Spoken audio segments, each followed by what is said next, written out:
casse les codes, il remet en cause nos pratiques, il remet en cause nos standards et il faut savoir travailler en cohésion. Tout ça, c'est un vrai challenge et j'adore ça.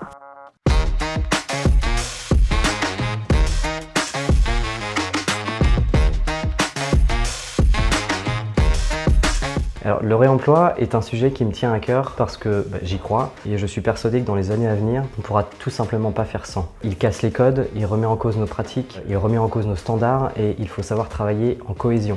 En plus de ça, le réemploi est une vraie opportunité économique et sociale. Il peut être local, facilement compréhensible par tous, il crée du lien, il permet de créer de l'emploi et de réduire les coûts. Globalement, il ne faut plus trop hésiter de faire du réemploi aujourd'hui, ça doit devenir un standard. Alors Circolab est au départ une association de quelques maîtres d'ouvrage qui se sont posé la question de comment mettre en place du réemploi dans les projets immobiliers.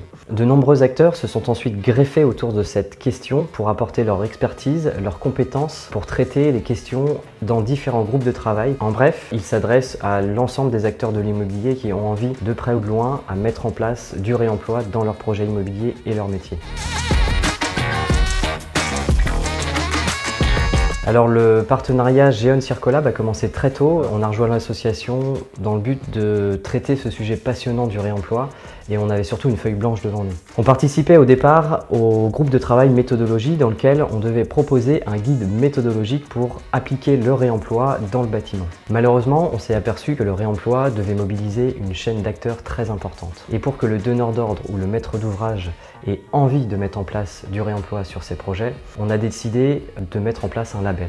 Ça faisait sens car rien n'existait sur le sujet, rien n'était cadré et personne ne savait par quel bout prendre le sujet du réemploi sur les projets. Du coup, on s'est beaucoup investi avec les membres de l'association pour proposer plusieurs types d'outils. Le premier, un référentiel technique qui cadre l'ensemble du label et sa méthodologie pour l'application du réemploi sur les projets. Le deuxième, qui est un outil de calcul qui permet de calculer l'impact environnemental multicritère du réemploi sur les projets immobiliers.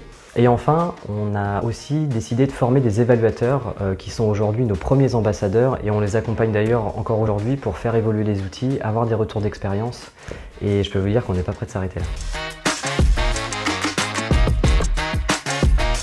Alors oui, la fameuse V2, en 2023, on a décidé de faire évoluer la version 1 du référentiel parce qu'en fait, on s'est aperçu qu'on avait beaucoup parlé des matériaux produits de réemploi, mais très peu des produits neufs. Aujourd'hui, les produits neufs sont partie intégrante des projets de construction et de rénovation et on ne se voyait pas ne pas traiter ces produits dans la nouvelle version du label. En effet, anticiper la déconstruction des produits et équipements neufs, c'est avant tout travailler très en amont sur la façon de les fabriquer. Aujourd'hui, les industriels et les fabricants ont déjà, pour certains, commencé à mettre en place des process et de l'intelligence dans leur chaîne de fabrication. Et le label est une très bonne manière pour eux de favoriser ce premier travail qui est engagé pour mettre en place de l'éco-conception dans les produits neufs. Du coup, si je dois résumer le principal changement de la V2 du label, c'est l'introduction tout simplement de la notion d'éco-conception, à la fois sur les produits et les équipements qui composent le bâtiment, mais également son architecture. En effet, les architectes aujourd'hui ont un rôle essentiel à jouer dans leur création pour anticiper la déconstruction et les changements d'usage qui seront inévitables sur la vie totale d'un bâtiment. Enfin, on s'est également intéressé au sujet de la traçabilité de l'information sur l'éco-conception du bâtiment. En effet, les exploitants et les preneurs doivent absolument avoir la connaissance des informations et des pratiques d'éco-conception et de réemploi qui ont été mises en œuvre sur les bâtiments qu'ils exploitent. Et de cette manière, ils pourront perpétuer la déconstruction des produits vers les bonnes filières et favoriser au maximum le réemploi sur leurs bâtiments.